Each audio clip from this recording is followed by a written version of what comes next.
Fui fazer uma mesa de centro e quase desisti de trabalhar com resina.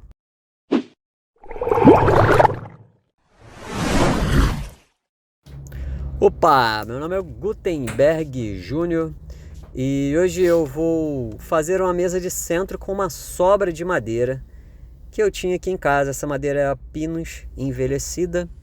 Eu vi esse modelo na internet. Como a minha sala estava sem uma mesinha, eu resolvi me aventurar com a resina e optei por fazer um desenho em forma de gota. Bora para a marcenaria agora.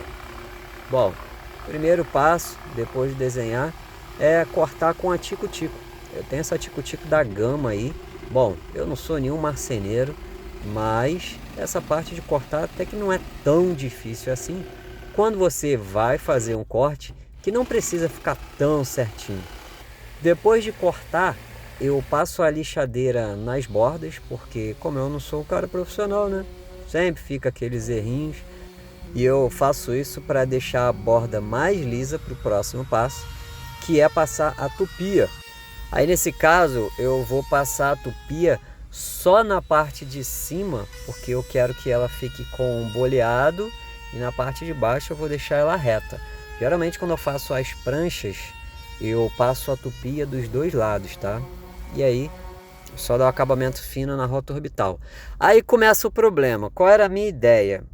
A minha ideia não era fazer uma peça da cor do móvel que eu tenho, era fazer rústico. Então eu terminei de envelhecer e aí depois eu vi que não tinha nada a ver o rústico, porque estava dentro da sala, né? Então o rústico não tinha nada a ver com a decoração lá da minha sala, né? O meu móvel. E aí a minha ideia era o quê? Fazer duas fitas, né? Colocar essas duas fitas para depois tirar e ficar a parte bege que eu ia fazer, um off-white, e aparecendo a parte da madeira por baixo. E aí que foi o pesadelo. Eu nunca fiz isso, tirei da minha cabeça, eu achei que era assim. E do nada me deu a ideia de colocar um dourado no meio, cara. Esse foi o meu maior pesadelo.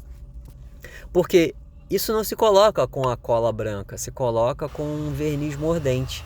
Tá, mas eu não sabia disso, né? E eu também nem quis pesquisar. Enfim, eu fui naquela boa e velha ignorância. Então eu fui, tirei, ficou ali com vários errinhos, né? Mas mesmo assim eu tentei. Coloquei a fita de proteção por baixo. Essa fita é a fita de pintura automotiva. Não é a melhor para trabalhar com soprador térmico, mas melhor do que a fita crepe branca.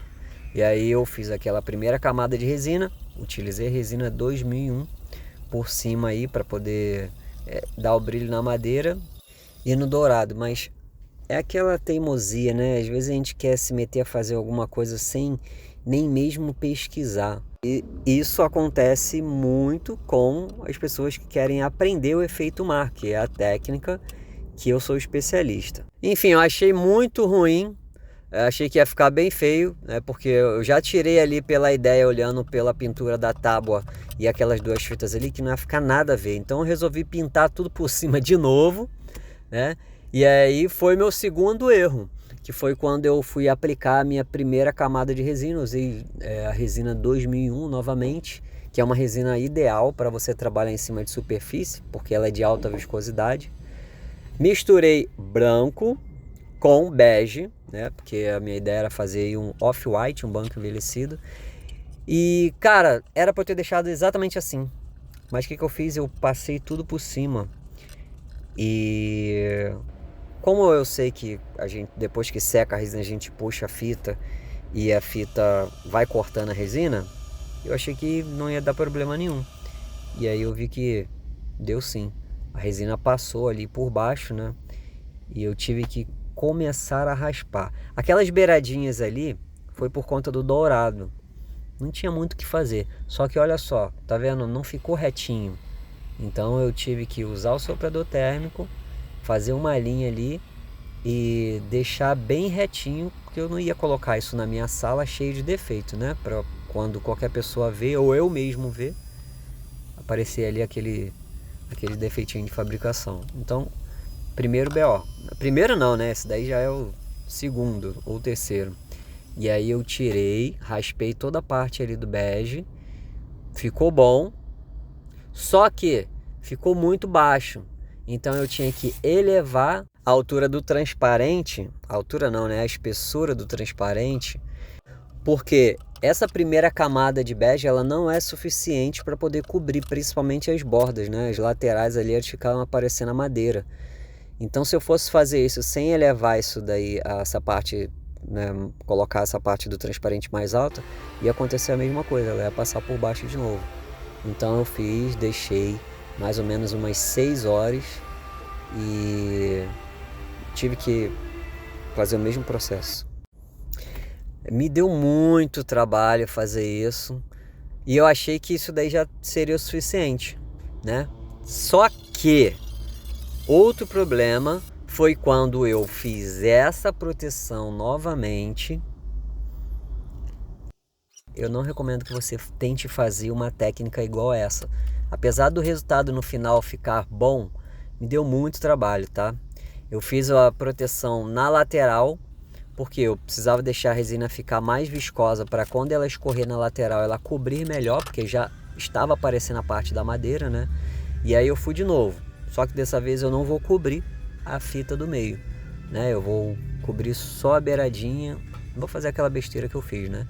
Então, novamente, eu coloquei até um pouco de perolado, tá? Branco perolado, o branco pasta e o bege. Espalhei, deixei mais ou menos uns 30 minutos descansando a resina. Depois de 30 minutos eu puxei a fita, tá? Por que que precisa fazer isso? Na verdade, não é que precisa fazer, é que se você quiser fazer uma cobertura boa da lateral, você precisa que a resina fique mais viscosa para ela não ficar escorrendo toda. Então, se eu jogar a resina ali direto na tábua, o que vai acontecer? Ela vai escorrer direto na mesa. E aí isso não vai ser suficiente para ela cobrir muito bem as laterais. Deixa eu esperar mais 6 horas e vamos agora à quarta parte ou à quinta parte desse pesadelo. Que eu achei que eu tinha feito a proteção, coloquei até 2 fitas. E quando eu tirei a fita, aconteceu exatamente a mesma coisa que aconteceu antes. A parte do bege invadiu por debaixo da fita verde e novamente eu tive que fazer a remoção, né? Dessa vez aí deu ainda mais trabalho. Olha lá. Tava ótimo, cara. Dessa vez deu ainda mais trabalho. Enfim, tive que fazer tudo, né? Tive que fazer um corte ali, fazer a raspagem, enfim. Nunca mais eu faço uma peça como essa, tá?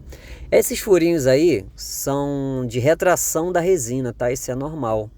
E a gente vai dar um acabamento para poder tirar esses furos, tá? Isso acontece aí, geralmente eu dou um acabamento com a resina de retração mais baixa, tá? E aí para fazer isso a gente vai fazer o mesmo processo. Como agora a resina é transparente, a gente vai fazer uma borda novamente, né? Vai fechar a borda para a resina ficar com a espessura maior e não escorrer tudo de uma vez.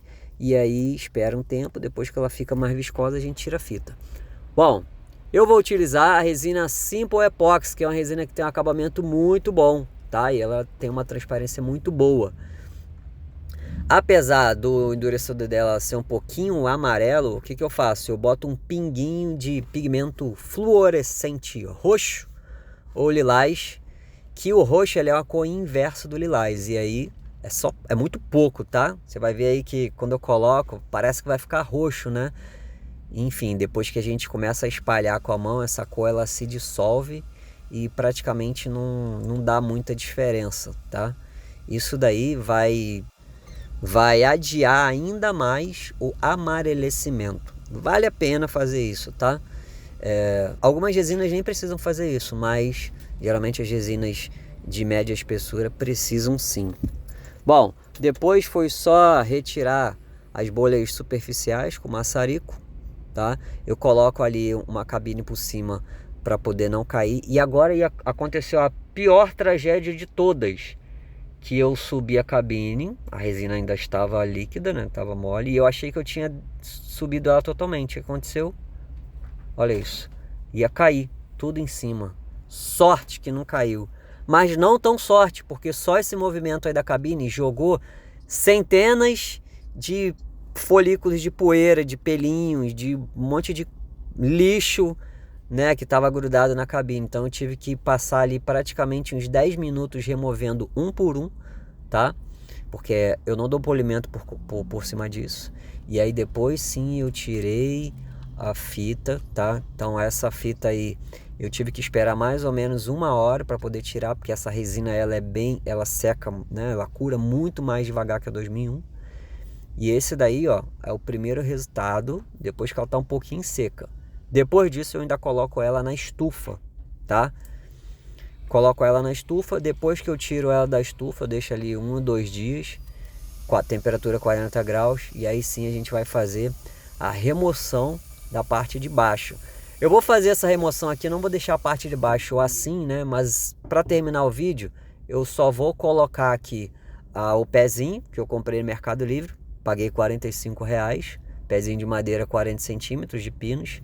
Depois eu vou fazer isso direito, ajustar o pezinho, a posição. E esse foi o resultado final da nossa mesinha de centro. Até que ficou legal, né? Não ficou tão ruim assim. E a ideia era combinar um pouquinho com a cor do meu móvel, que é o off-white. Então tá vendo? Até que ficou meio parecido. E esse daí é o resultado da retração da resina. Você viu que aqueles furinhos diminuíram praticamente 95%. Né? O acabamento ficou bom e esse é o resultado final. Eu espero que você tenha gostado desse vídeo. Se você gostou, deixa aí o seu like, deixa aí o seu comentário. Claro que não vai ser isso que vai me fazer desistir de trabalhar com resina. É isso aí, um grande abraço e até a próxima.